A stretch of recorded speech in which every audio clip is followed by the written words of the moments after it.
Hey, everyone. Welcome back to another Monday night with Create Theater. Tonight's playwright is George Furman. So he's living in the Bay Area right now, but originally he was born and raised in New Jersey. Well, his heart is still in New Jersey, obviously from tonight's show. The stories of the people and the location, and then just the true grit of people that live in Jersey that make Jersey, Jersey. George Furman is the playwright, directed by Katrine Hilbe. Stay tuned for a wonderful memorial to New Jersey. Make sure that you like and subscribe because you don't want to miss another Monday night. Enjoy.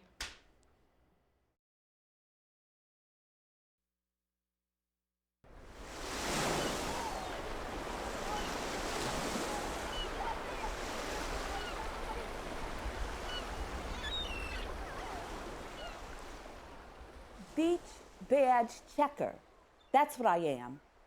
It's my job from Memorial Day to Labor Day. I usually work 5 days a week, but I'd work every day if they'd let me. When I'm not working, I'm sitting right over there where I can see everything. Do I like it? Here in this town on the Jersey Shore, as in most beach towns, everyone needs a badge to get on the beach. And it's my job and the job of 25 other checkers to make sure they have one. Most people have one, show it, no problem. But there are always those who try to get on without a badge. How, you ask? The ways are endless. You wouldn't believe the stuff I have to deal with. The crap people pull as if I was a moron. Some of them say they didn't know they had to have one. Okay, maybe that's true, but it doesn't make any difference. I tell them, just go down 2 blocks in either direction and buy one there. You mean I have to walk 2 blocks and all the way back here?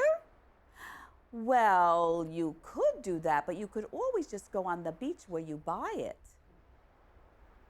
Why can't I buy one from you? Because I don't sell them. Well, you should. Look, if you want to go on the beach, you now know how to get a beach badge. Jeez! Then there's some of those who pretend they don't even hear me. Hey, I say, what do you think I'm sitting here for? My health? Or they pretend they don't understand English and they keep walking down the stairs. In that case, I have to get up, put down my book, chase them down the stairs, and get them to stop. Look, I say, I have a job to do, and you are not making it any easier. Just go get the beach badge, then you can enjoy the beach all day long. Most of the time, they relent, or they go to the next checker and try the same thing on. Call the checker at the next station and warn them. Oh, then there are people who just pretend I'm not even there. I'm like, really? That's your strategy? You need a badge, it's a law! I know. Paying to get on the beach seems, I don't know, unnatural. I thought the same thing too until I found out where all the money goes. I said, see, Pam, it does make sense. The lifeguards have to get paid, don't they? Although, if they are living in this town, they're not doing it for the money. But still. Look, I said, look how clean the beach is. And I know for a fact they clean it every day. The tractor is here every morning going up and down until the beach is pristine. Just like one of them Japanese gardens where they rake the stones over and over and over. And when they are done, no garbage, no junk, and if you're there early enough, no human footprints. Just maybe a few of those tiny little footprints of the shorebirds. I'm telling you, it's magical. You can see the sun rising over the water, hear the shorebirds singing, the waves folding in on themselves and turning foamy white. Some days, I think I can see all the way to France or whatever country is out there. It's as if nothing bad could ever happen here. But I digress. The weekends are the worst. Everyone wants to be on the beach on a hot summer day. Some of them come from clear across the state. Some from other places like Pennsylvania or Ohio or New York. A lot of them have never been here before, and so they probably don't know the rules, so I have to explain them over and over and over again. I'm not complaining, but it does get tiresome. I told my boss there ought to be a sign explaining the rules. He said there is. What? Where? I haven't seen it.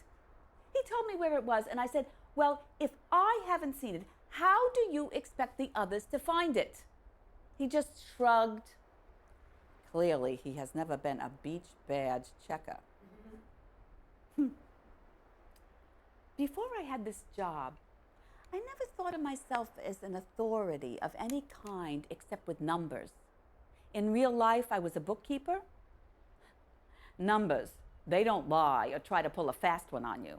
They are straightforward, unequivocal, as long as they're honest to begin with. Not so with this job. Every day is different. And I wonder how many cons am I going to have to deal with today? To be honest, some days I do think the idea of paying for what it seems we all should be able to do for free, be on the beach, play in the sand, swim in the ocean. You know, years ago, you would not have wanted to swim in this water. You probably read about all the medical waste that was washing up on the beach. Medical waste. Can you believe it? Where the hell was it coming from? I told my friend Gail, it was probably from those cruise ships. They dump all kinds of trash in the sea. But I come to find out it was our bossy neighbor, New York, who is always looking down on us, who was putting their trash on barges and dumping it off our coast. Can you believe it? I hate them. Yeah. Thankfully, that all came to an end, and now the water is beautifully clear. At least that's what people tell me. I don't go in myself. Huh? Why? Anyway, the paying issue. If you live here, you can get a season pass for around $120. That is good from Memorial Day to Labor Day. Before and after that, it's free, but there are no lifeguards, and they don't clean the beach every day. Anybody can buy a day pass. $12 for anyone 12 and over. A bargain, really. I mean, try taking a family to the movies for that. Good luck. Or throw in some popcorn and a soda, forget about it. Astronomical. But get a load of this. Children under 12 are free, right? I'm looking at these kids, clearly well into puberty. One of them is sprouting a beard, and the other one is way beyond a training bra. Their mother says, they're 11, twins. They haven't seen 11 in years. I say to the kids, when's your birthday? They tell me. I look at the mother. Busted! Oh, I was about to tell you about this one day. It was one of those really hot August days. The sun was relentless. I almost called in sick. It was so hot. But I would never do that. No, I couldn't.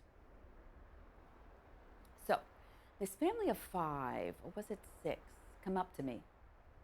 I could tell by the way they approached me that they had never been here before, or maybe any beach in this country. They were shocked at how much it was going to cost. No, really. Even though they didn't speak much English, I could tell they didn't expect to pay. The mother says to me in her native tongue, with a little English thrown in, that in her country, they never pay. So I was thinking to myself, well, how does that work? So I could sort of understand her because of the Spanish I took in high school. Only 1 year, but that's another story. So, anyway, while we were talking, I could see that her little niños, that's Spanish for children, her little niños were getting sadder and sadder. I guess they could pick up on what we were talking about, and I couldn't help feeling bad. Oh, especially the 4-year-old. He was so adorable. I mean, the kids, right? All they wanted to do was go in the water, play on the sand. So I did something I never done before or since. I looked the other way. I just turned my head and waved them on. It was hard. Harder than you'd think. It felt really good and really bad. I dreamt about it for weeks after. More, maybe. Happy dreams that would turn into horrible nightmares. Horrible. Oh, thankfully, that's faded away for the most part. Ooh, getting hot, isn't it? What paper did you say you were with? Oh, yeah. Earlier you asked me if I liked my job. I don't know, probably. It keeps me busy anyway. I mean, what else do I have to do? In the summer, anyway. The rest of the year, I teach preschool. Isn't it something? You can be having a good life, not being perfect, but not going out of your way to hurt anyone, just going along. And then, for no good reason, wham! You step off the curb, a bus slams into you, and that's it. Where is the sense in that? Am I right? I mean, am I wrong? When was the last time I was on the beach? Could you ask me a different question? I know. I know. You don't mean any harm. I heard the other checkers, they're not as strict as I am. Oh, I don't mean they don't follow the rules. It's just that they don't handle the problems themselves. They call the boss and he comes down and handles whatever it is. I don't like to bother him. To tell you the truth, I don't like to look at him. I avoid him and have ever since that day.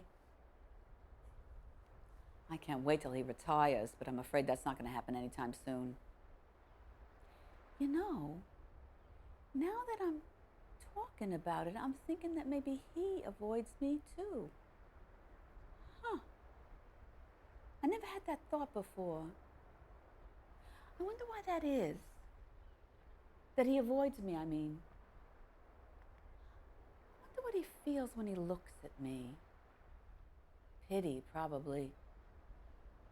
No. More likely disgust. Yeah, that's it. Disgust. My husband wore the same look on his face just before he left.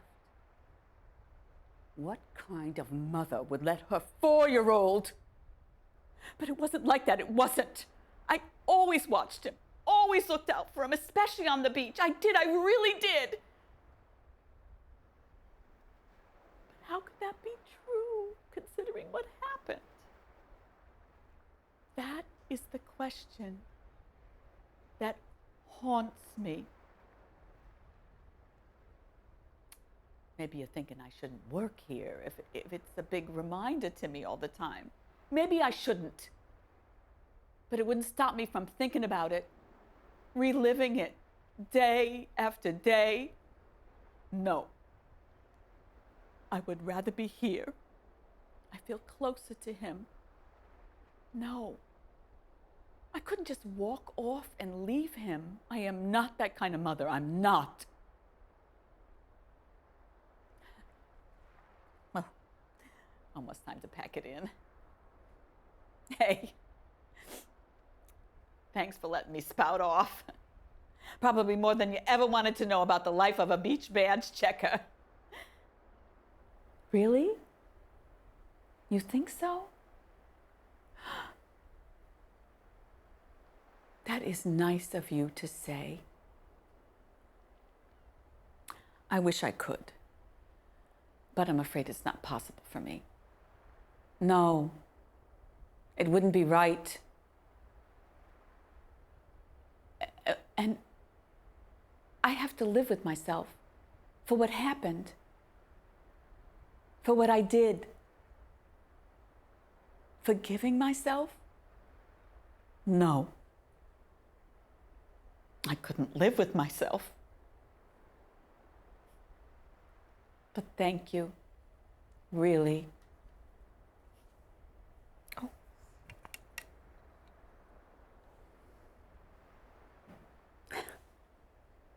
Have a nice day.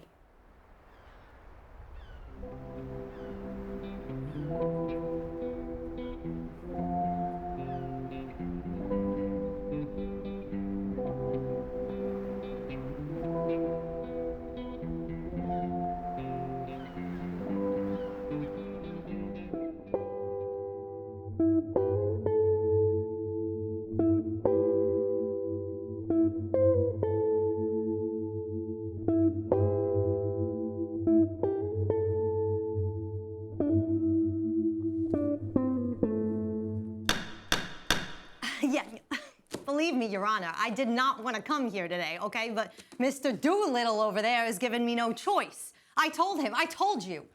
I ain't your mother. You gotta pay your share of the rent. It's as simple as that. And Your Honor, it wasn't just once I told him, okay? Over and over. So much I got sick of hearing myself say it. And still, he hasn't given me as much as a dime. Ain't that something? Yes, so he owes me for all of January, February, and half of March, which comes to exactly $3,750, and I aim to get every single penny of that. Yes, I do. Yes?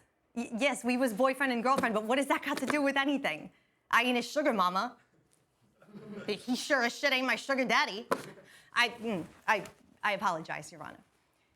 Yes, that's right. It is my apartment. My name is on the lease and has been since I moved in exactly 3 years ago. What? No, Your Honor, I don't have a copy of the lease. It was a verbal agreement between the landlord and myself.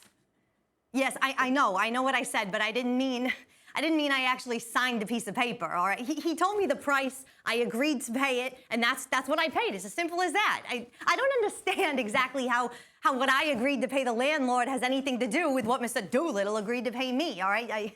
You're mixing oranges and tangerines here. You know, they may look alike, but I'm telling you, they're different. All right, Mr. Doolittle agreed to pay me $1,500 a month, and that is what he owes me. Yeah, you keep asking me that, Your Honor, but the way that I see it, what I agreed to pay the landlord is one thing, and what Mr. Doolittle agreed to pay me is something altogether separate. No, I never said it was half, no, sir, I never said it was half the rent.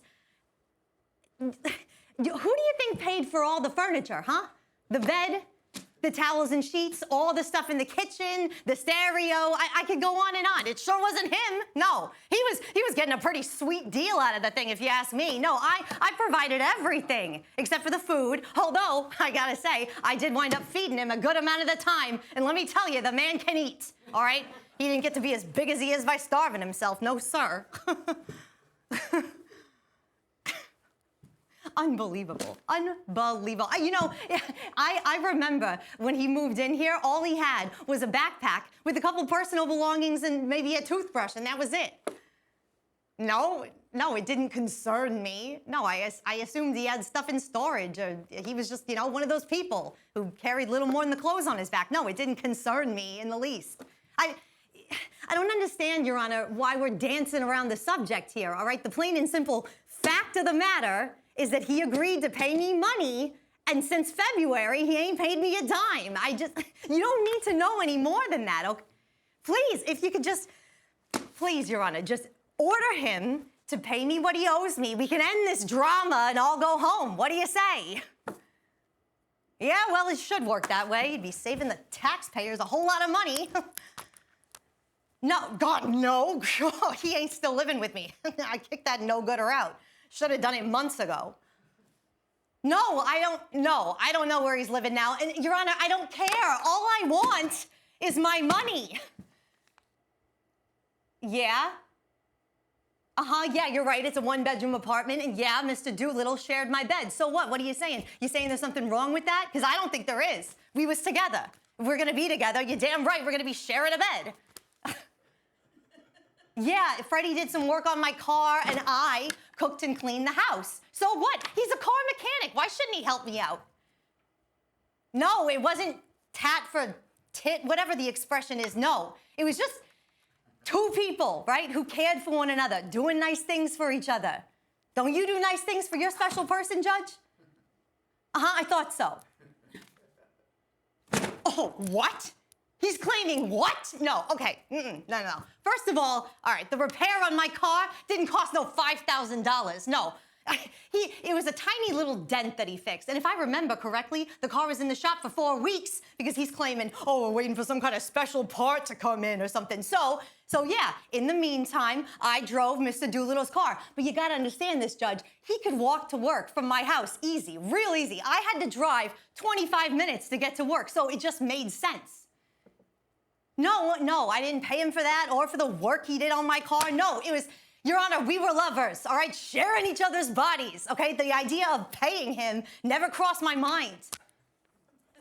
Oh, yes, yes. You know what? He might have mentioned something about that, but like I said, I didn't pay it no mind. Indeed, he did, yes. He did. He provided something for the house. He bought a big TV, didn't you? Yeah. So that was just because he wanted to see his sports on something other than my puny little set. So get this. At the time, he said it was a birthday gift for me, and now he's claiming he wants it back? Are you kidding me? No, I don't care what it costs. It's mine. I'm keeping it. What? $2,500? Are you out of your mind? No. Yes, that's right, I did. I signed that, yes, I signed it, but that's because I thought I was gonna get a fair deal out of this thing, and now I can see that's impossible, so no, I ain't paying him. Yeah, well then, you know what? You're gonna have to lock me up and throw away the key, because I ain't paying that motherfucker a dime. No, I'm sorry, Your Honor, I'm sorry, I apologize. Please, no. Just, no, Freddie, you gotta tell him to stop. Your Honor, Freddie, I can't go to jail. I'll lose everything. I'll lose my apartment. I'll lose my job. Please. Your Honor, please stop. Oh, my God, no. Please. You're punishing the wrong person. Please.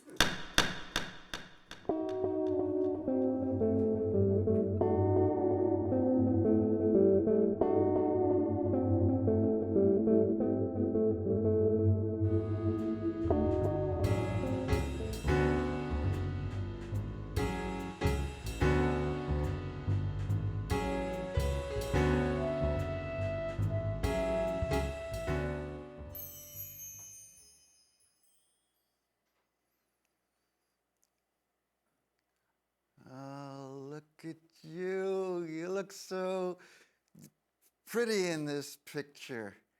I still recognize you. Although some days, no, wait, that's wrong. I mean, some days I get confused. It's this damn illness. I am so glad you were spared all of this. But no, I know your death was not easy, but at least it was mercifully fast. Diane, I'm wondering, I'm struggling with something. Can you help me? Damn it. Where are they?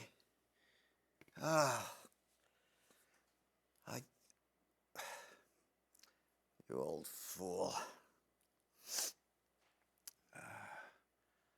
What was it I was doing? Oh, my Diane. Remember when I used to do those comedy shows? I was pretty good, wasn't I? You always liked the silly, corny jokes. I saw someone at the bank checking their balance, so I pushed him over. Or a book fell on my head. I have only myself to blame. I've forgotten most of them. It was a long time ago.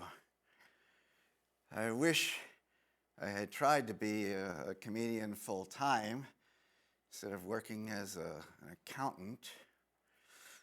Oh, well. Hang on a minute, will you?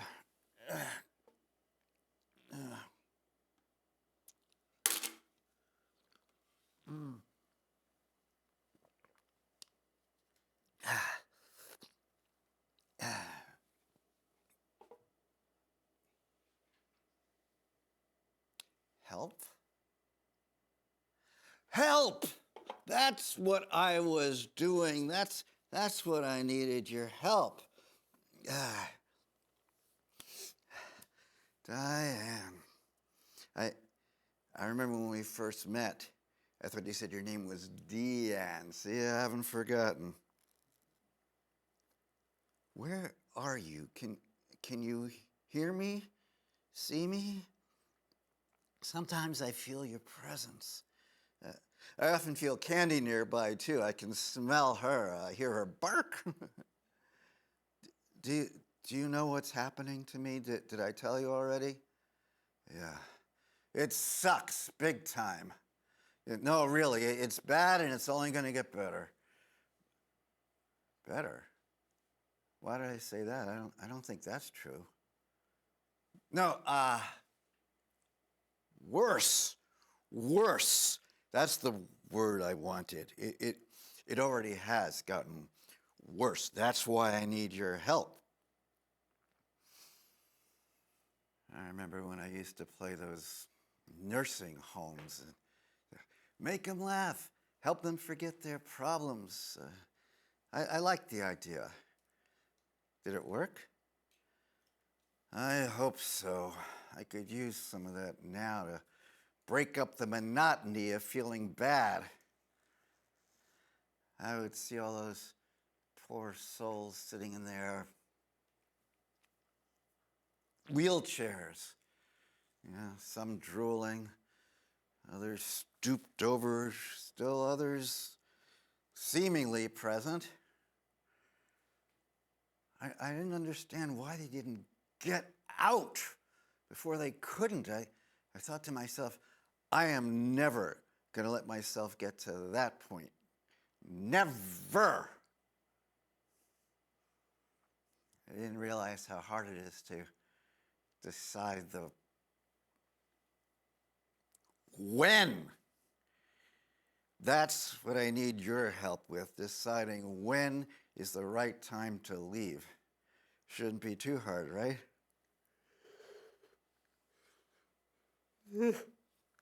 Oh, for crying out loud, man, be careful. Oh. Sorry.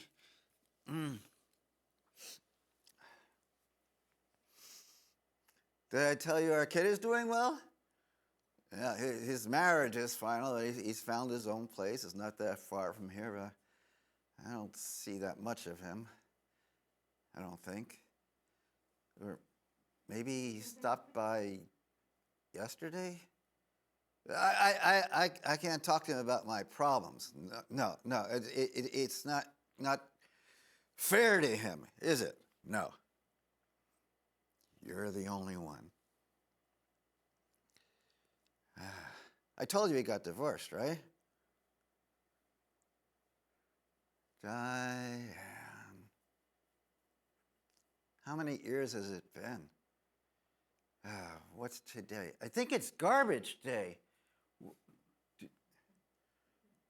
I miss you. But I'm so glad you're not here to see me like this.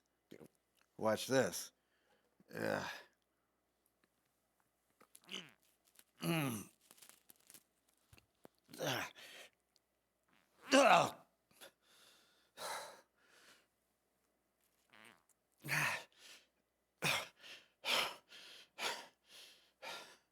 Pitiful, isn't it? A grown man can't even get up without falling. It happens to me a lot. It's getting worse and worse every day. So, how will I know it's the right time to leave? Lewy body dementia and Parkinson's. And that's on top of a bad ticker. I refuse to go to a nursing hotel, but I'm worried that if I wait too long to do it, I'll get to a point where I can't. You see what I'm saying? I have a gun. Same one. It's over there in the drawer. It's fully loaded, all ready to go. Some days I almost take it out and do it, but I don't know why. I just close the door for another day. What's that? Who's there? Diane? Is that you?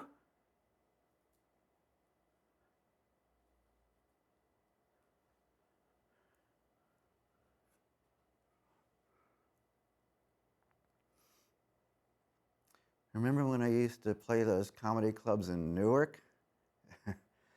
I had this one joke. It was killer. Everyone loved it. It was an Irish joke. They're the best kind.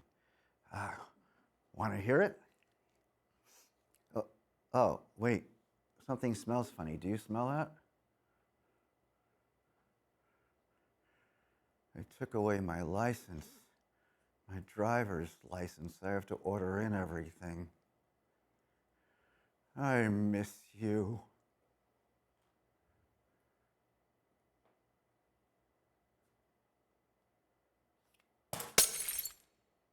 Oh! Oh my God, no. Ah!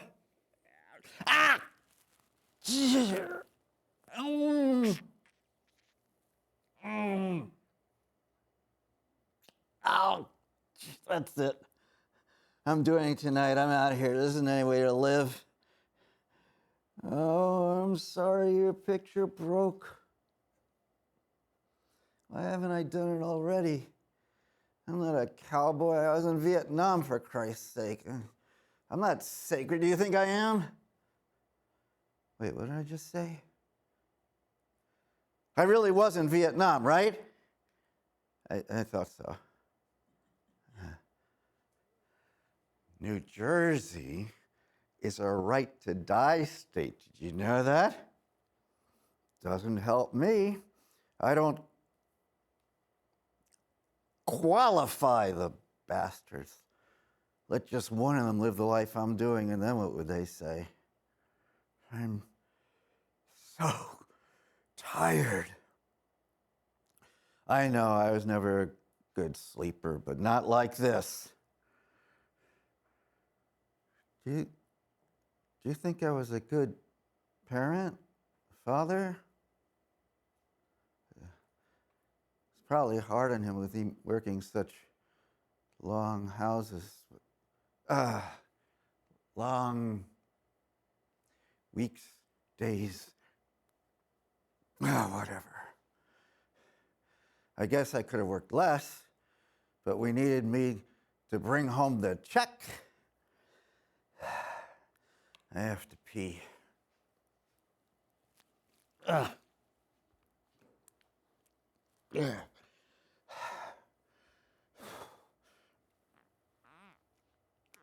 Am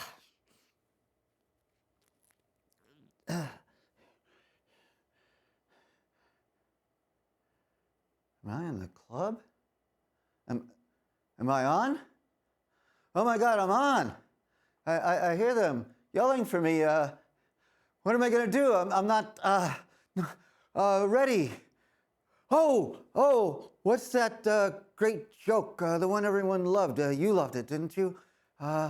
Something about some guy wakes up with a terrible hangover. Diane, did you see that?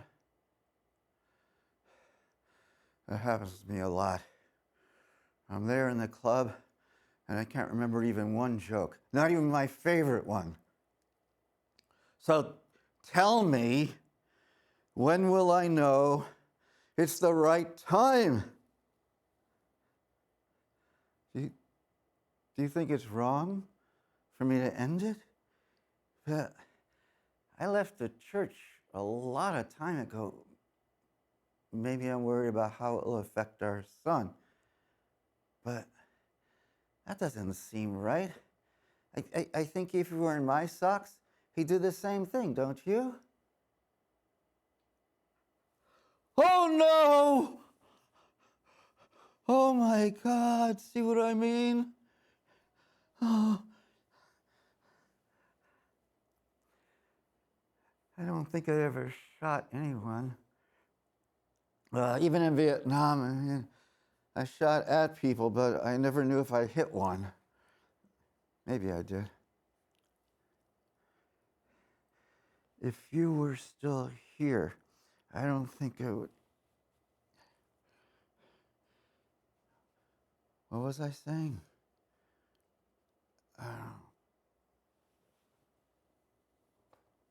No. Ah. Ah.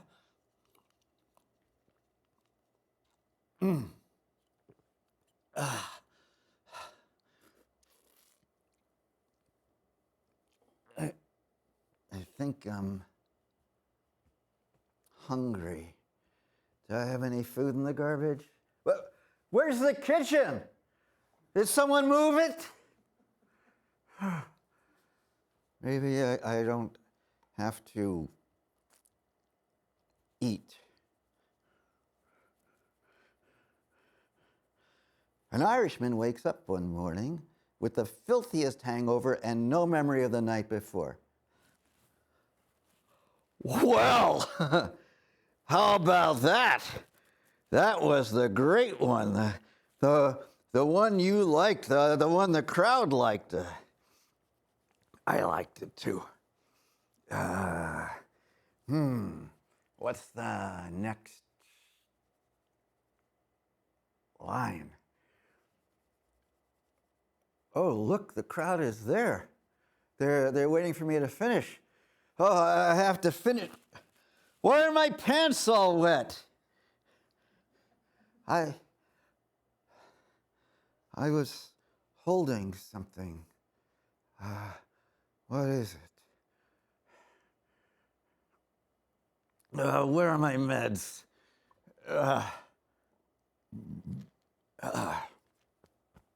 It's a bad day. It's a bad day. Funny I could remember that line. It's a good joke. If only I could remember the rest, maybe I would feel better and all this would go away. Am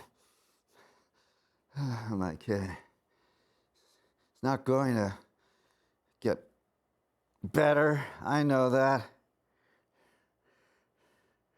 But some days, most days are worse than others. I forgot how to turn on the TV. What if I forget how to shoot myself? Or if I can't pick up the gun because it's too heavy?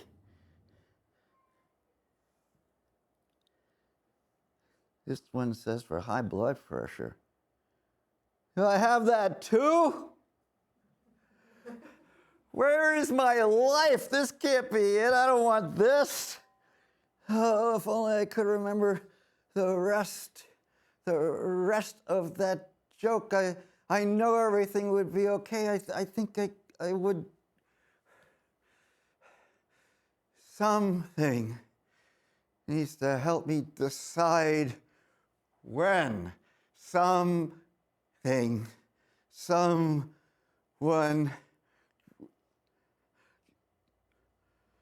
Who are you? Who sent you here? No, you have to leave. Go, get out. Out, get out. Oh, Ugh.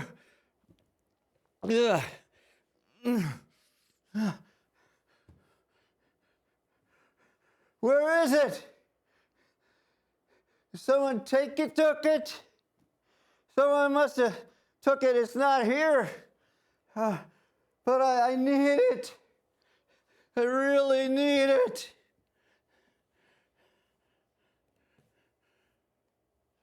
Oh no. Oh. It's you. I didn't recognize you. No. That's it. I can't go on. Not without you. I can't. Ah!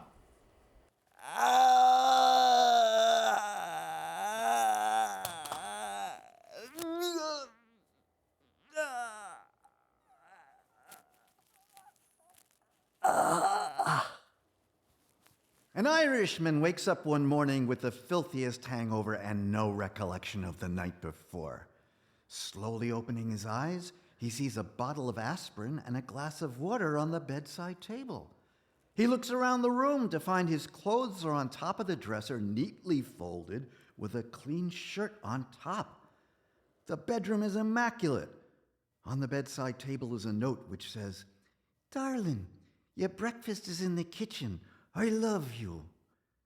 Downstairs, he finds his favorite cereal, croissants, freshly squeezed orange juice, and freshly brewed coffee laid out waiting for him, along with the morning paper, and his 15-year-old son, who is finishing his own breakfast. "Tell me, son, what happened last night?" "Well," says the boy, "you came home so blind drunk you didn't even know your own name. You nearly broke the door down, then you were sick in the hallway, then you knocked the furniture over, and when Mom tried to calm you down, you thought she was the police, so you gave her a black eye." "My gosh, then how come my clothes are all folded, the house is tidy, and my breakfast is ready?" "When Mom dragged you up into the bedroom and tried to get your trousers off to put you into bed, you shouted at her, 'Get your filthy hands off me, floozy woman! I'm married!'"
How could I have known it would lead to this? Shouldn't someone have warned me? This is not where I thought I'd end up. But maybe I'm fooling myself. Maybe I knew all along. But I'm getting ahead of myself. What can I tell you? Everyone knows dating sucks, especially at my age. I'm 58. Well, at least I was when this all started. You know what, though? Still looking pretty good. Of course, I was married, 24 years, one kid, beautiful girl, Joyce. Oh, we had some problems when she was in high school, but it's all over now. He's doing really well. In college, 3rd year. Divorced, going on 4 years. He was a good provider, lawyer. But once my daughter came along, he became mean and distant. Blamed me. Said I was ignoring him, putting everything into our daughter.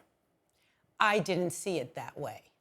But if it was true, it's because he never showed me any love. And she was all love. Saw a counselor, nice guy, but nothing changed. So I got out of it. It took 3 years, huge lawyer bills, but it's all over now. Sometimes I still miss him until I see him, which is every other weekend. On account of we share custody of our dog, Raffles. But you know, when it was all over, all the fighting, the arguing, the divorce, I thought, so now what? Don't get me wrong. I am not one of those women that needs a man to be fulfilled. Oh no. I have my girlfriends, we go places, we do things. But it'd be nice to have some male energy around sometimes. You know, I had a career. That's right. I was an emergency room nurse for years. Once Joyce left for college, that's my daughter, I went back and got a master's. But I got a little burnt out on the profession. So I don't need a man to make me feel fulfilled. I am perfectly fine on my own. But I started getting bored, maybe lonely. I live in Moonachie. It is a small town in Jersey, stone's throw from the city. I know practically every single man there, and those that aren't, but like to think they are. There's nothing for me there. So if I want to see if there's someone out there, I'm forced to use the apps. Same terrible stories. You go out, they're all over you, telling you how beautiful you are, how sexy, how they want to see you again. Then nothing. Ghosts me. Over and over it happens. What's up with that? If you're not interested, tell me. I'm a big girl. I can take it.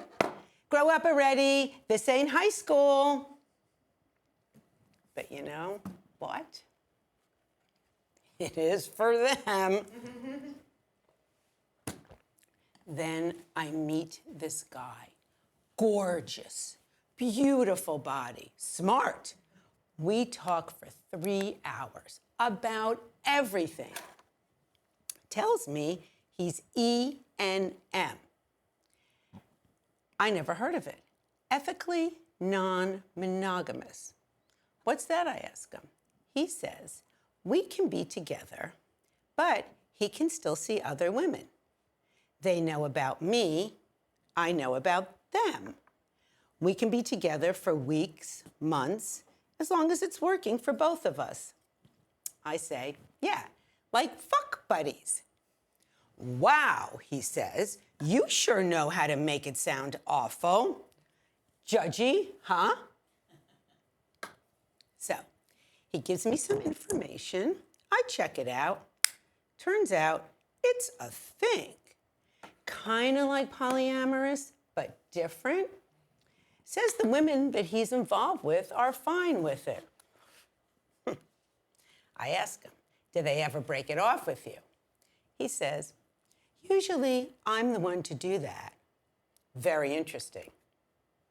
So I start seeing him. Once a week, usually on Thursdays, always at his place. The sex is great. In fact, it's incredible. And afterwards, we talk and talk, And I think this feels really good. So I ask him, can we spend more time together? Says he'd like to, but he doesn't have the time. Working, I say, doesn't answer. So one day, we're together, enjoying each other as usual. And I don't know why I said this, but I blurt out, I love you. No response, just keeps on making love. And when we're done, let me say, when he's done, because once I realized what I said, I left my body. He kisses me and says he won't be calling me anymore. Why not, I ask. No reason, just time to move on. Time to move on? Does it have anything to do with those 3 words? No, not really. Just got a lot on my plate right now. But hey, you were great. This is great. Thanks. And that was that. I was upset, but I didn't feel like I had the right to be. After all, I went into this with both eyes open. I know what I signed up for. At least I thought I did. So afterward, I did a lot of research into the E&M community. Turns out it's growing. So is the polyamorous community. Seems like everyone that's in it is enjoying it. I guess they're a little bit better able to deal with their feelings than I am. But I wonder, if I hadn't have said those 3 words, would we still be together? If that's what you even want to call it. So I take a couple of months. And then I am right back in the mix, opening myself up to experiences with not just the poly community, but E&M, and not just with men.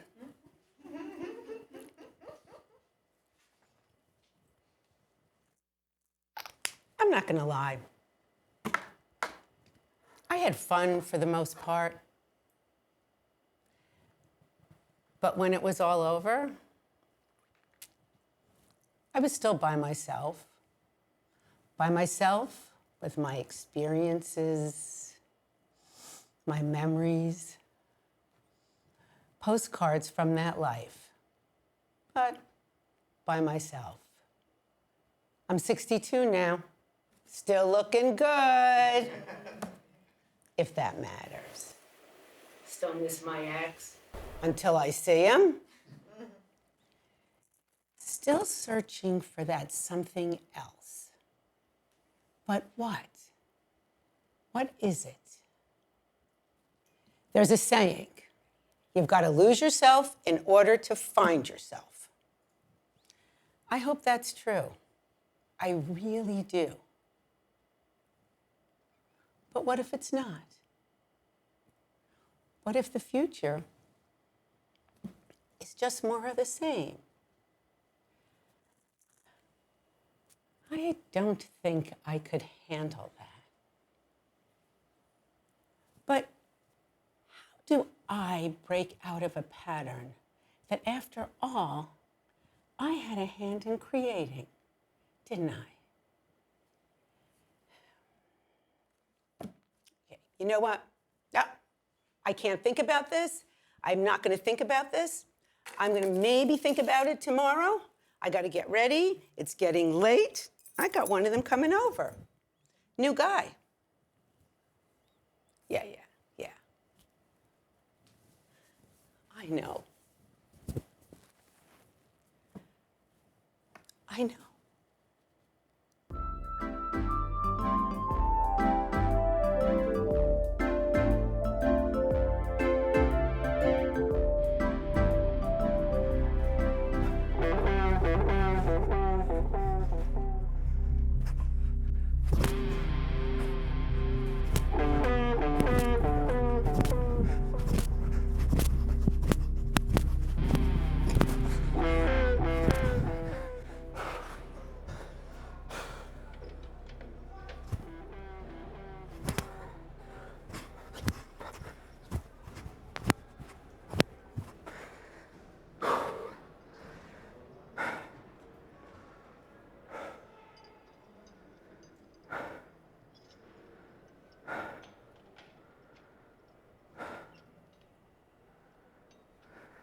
Had a meeting with the parole counselor earlier today.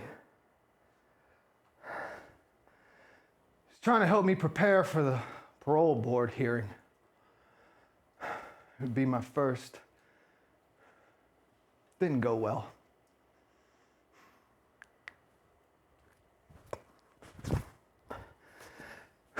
I never thought I'd be in a place like this. Prison sits along the Jersey Turnpike in Rahway. We used to pass it on our way down the shore. I remember sitting in the backseat of our car thinking, I want it to be like to have to live there. And then it'd be gone, forgotten.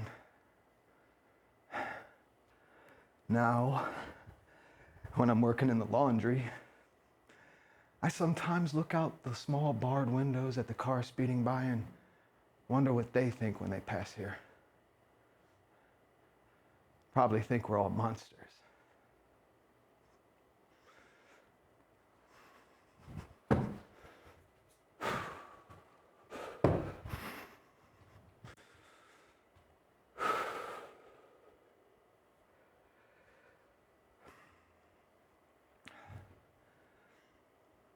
The parole counselor was pushing me to plead my case.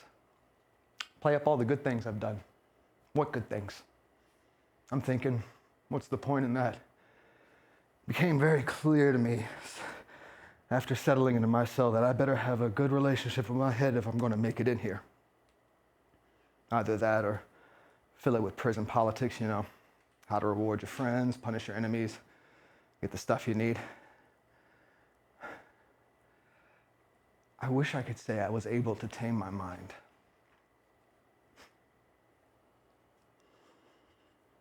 Don't you want to get out? He said. My head immediately fills with an image of that moment when I made that idea impossible forever. Tries to convince me to think of the good times. No! I'm thinking, what's the point in that? Anytime I go in that direction, my mind is filled by that one blinding moment of rage and hurt and shock. But you're not like the others. You're basically a good guy who lost in one terribly tragic moment, he said. It may be true that the wrapping I come in is different from the others. But I know I have more in common with them, even if he doesn't.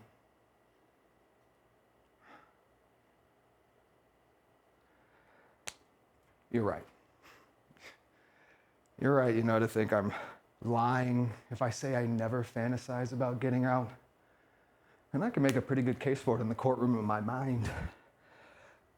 But eventually I always come face to face with this overwhelming fear that stops me cold. I'm not sure exactly what it is, but it's there, lying in wait. Even my court-appointed lawyer thinks I can do more good out there, help others, things you can't do in here. Makes some sense, I guess. Yet I can't wrap my head around it. There's always this beast within preventing me from going there. I sometimes wonder what it is exactly. And can it be tamed? Should it be tamed?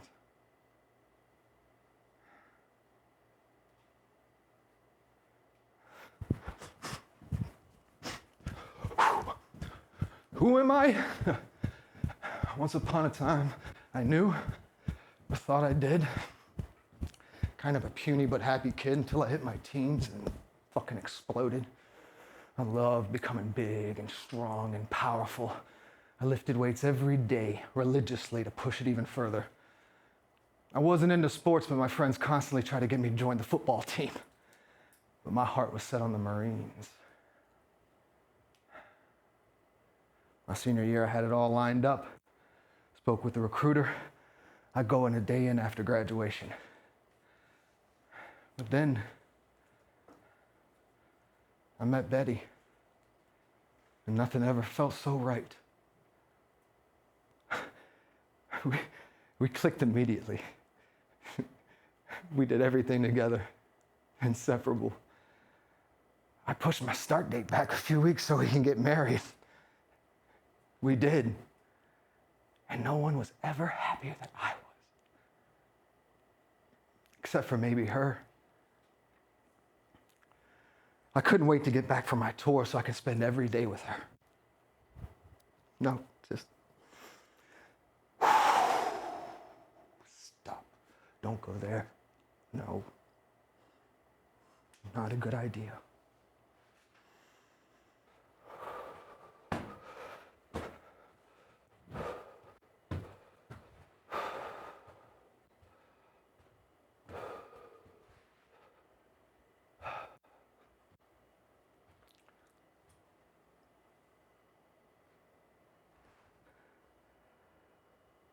The parole counselor said there might be others at the hearing. Who, I asked? Those who would be most affected by your release? Her family? Your father? Your son? Do you think my son might come? Really? Possibly. Do you think I could see him? No. Even if he does come, your interview will be in private. I see. The only person that's come to visit me all these years has been Dad. And I almost wish he wouldn't. I can tell that this has broken him. He doesn't tell me what he gets out of coming here.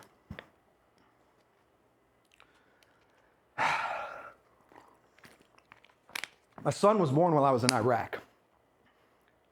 Suddenly, I was aware of being vulnerable in a way I never had been. I became cautious, risking less, not being as aggressive. And as a leader, that is a mistake, a big mistake. And others paid the price.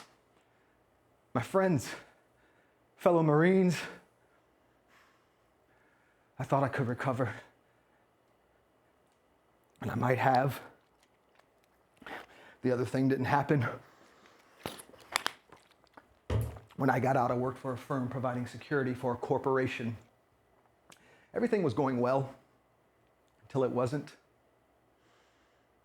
The erratic confidence, stupid mistakes, the war hero that's got blood on his hands he can't forget. But Betty was great during all this. She really tried to help me heal. And we had some good days, weeks even. But the gloom always returned. Usually the sight of my son broke through the darkness. We spent a lot of time together in those days. We had a good relationship that meant a lot to me. Until he became a teenager. And then his presence began to bug me as he became more distant.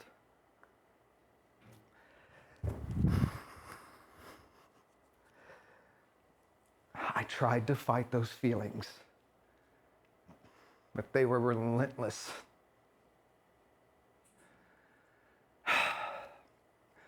As the darkness spread, I had to stop working. Thought it would be for a few weeks. Then it turned out to be slowly forever. Still, Betty was right there, rolling with the punches, trying to lift me up, keep us going. But as the stressors mounted, it began to wear her down too. The fighting, arguing, silences all increased. I saw all this happening, but I didn't know what I could do to change it. And even if I did, I couldn't summon up the energy to do anything except for get angry.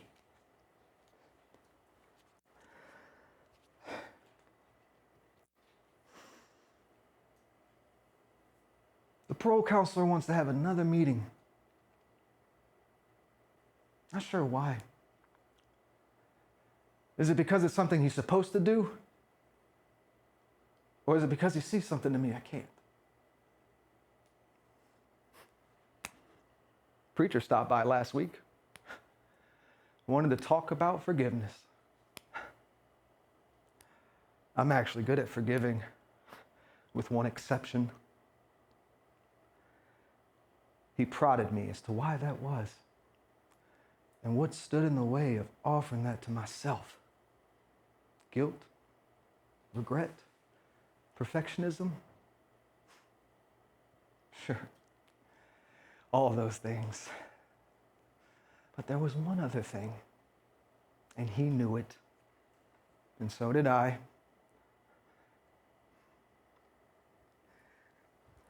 I have created a predictable, stable life in here.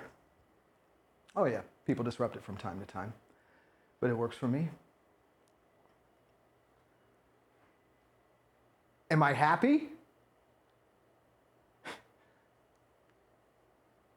That's a stupid question. Happiness is not possible for me. No, a flat, drab kind of contentment is the best I can expect. After all, I did it. I did it.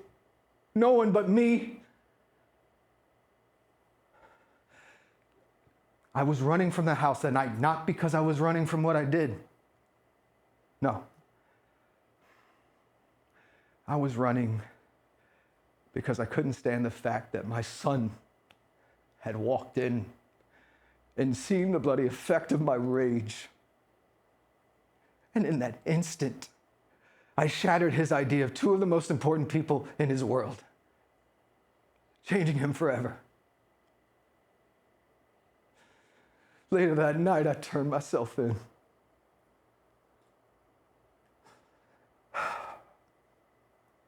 As a combat veteran, I have seen it cause a lot of bloodshed. But nothing I'd done could have prepared me for what I did that night. And to the one person in this world I never thought I could lift a finger to harm. But then, in the heat of that argument, she said something that anybody else could have said and I would have blown off, but coming from her, I don't know. It cut deep, deeper than I could ever imagine. And I turned into an animal, flooded with hurt and rage, thirsting for blood, consumed with a desire to punish. It terrified and disgusted me. Up until that point, I never thought I was capable of doing such things. Why? Why did it cut so deeply? I've tried to dissect the words, see where the path led. Oh, sure, I can see how I was worn down by stress, weakened by depression, and corroded by the guilt of failing my fellow Marines, but none of that offers a meaningful explanation. No. The bottom line is that under the right circumstances, that part of me is there. Lying there.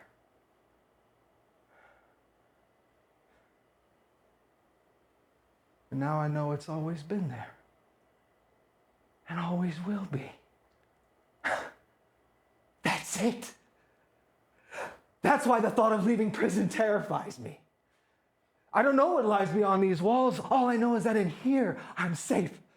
Because I can never get close enough to anybody in here to ever risk losing control because of something they said or did.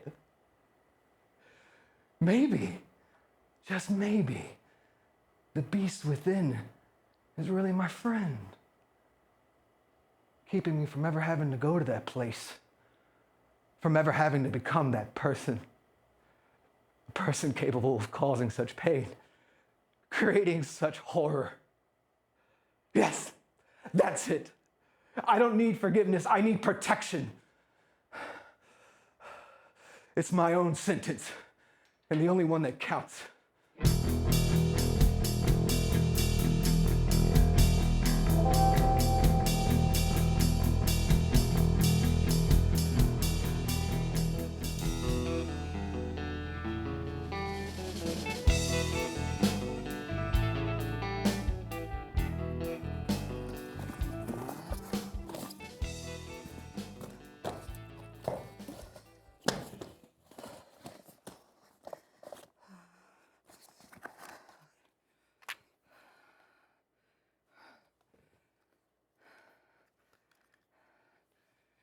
Anne. Oh, thank God you're home. Oh, well, but can you talk? Great. I have to tell someone. I just did something I never thought I would do. I don't know. It's so upsetting. I tell you, I don't recognize myself. Oh God, what's happening to me? I'm a good person, aren't I? I mean, you remember when we used to volunteer at the food bank, right? We did that for several years, I remember. Yes, that's right. I got you set up there too. It was hard work, but at the end of the day, we felt good about what we were doing. Yes. Then the kids came along and it got to be too much. But I loved it. Didn't you love it? I thought so. Anyway, about a week ago, a car parked in front of our house. No, not really a junker, but not new either. It was one of those SUVs, so it was big and it was packed with stuff. Personal belongings, I'm guessing. One morning, I go out to get the paper and I see that there's a woman and a small child in the car. I don't know, maybe 3 or 4. I called Child Protective Services and they said they'd send someone to check it out. So the woman and her child, though, would leave the car sometime during the day only to return later. No, I have no idea where they went. I mean, they weren't really causing us any problems except for the trash that wound up on our lawn.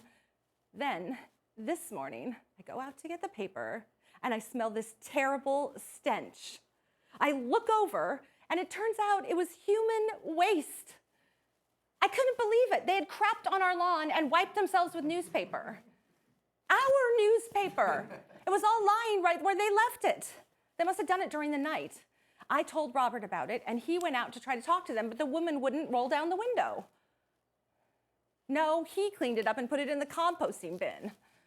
I called Child Protective Services again, and they said they'd been out there and offered them some services, but the woman refused them. When I told them about finding the feces, they said there was nothing they could do about that unless I actually saw them in the act, and then I could call the police. I don't know what came over me, but that answer upset me so much that I went out there and banged on the woman's window, demanding that she move her car. I kept banging and banging, but she wouldn't open the window or move the car. Then, through the window, I saw the little girl all curled up.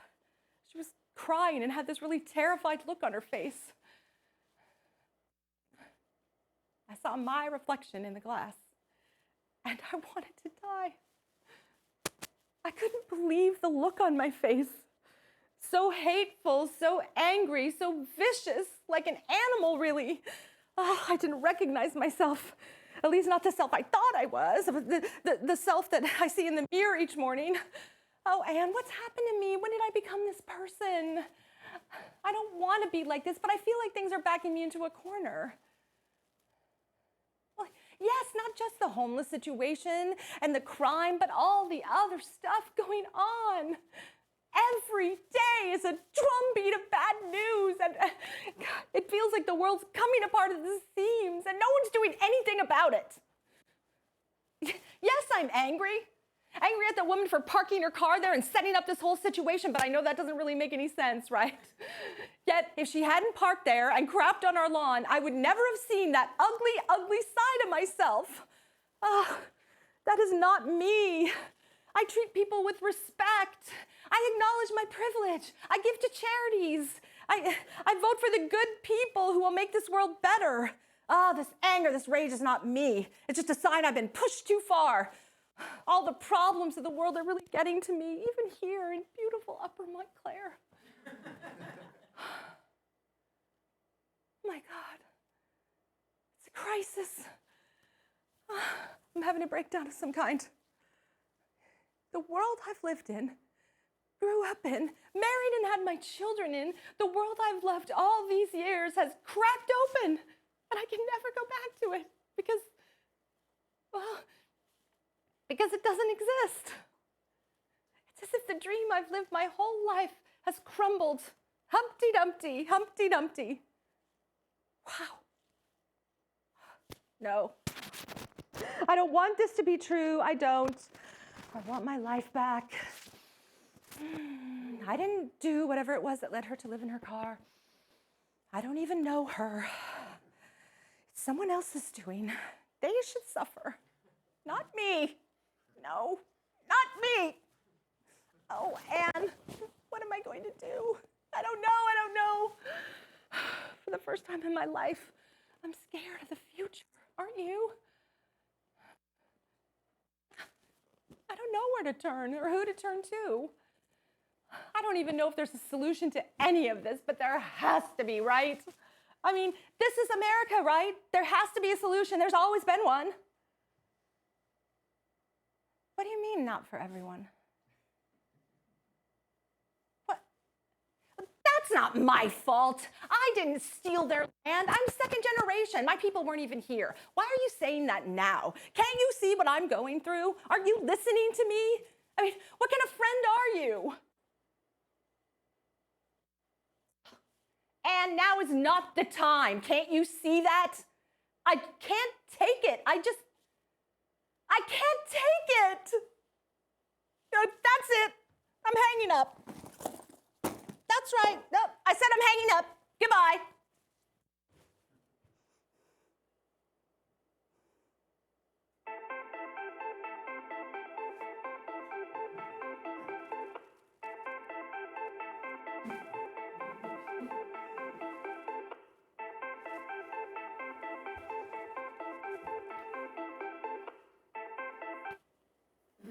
Hello? Yes, I know it's you. Are you calling to say more mean things to me? You've never talked to me like that before. Have you been thinking those thoughts all along? And just when I was already feeling so confused, so hurt, so lost. Yes, of course I accept your apology, but it's going to take a little time for me to trust you like I had. I think I need to go back to therapy. I need to figure out what happened. Who am I? And where do I go from here? Thanks. Oh, lunch tomorrow? That would be lovely.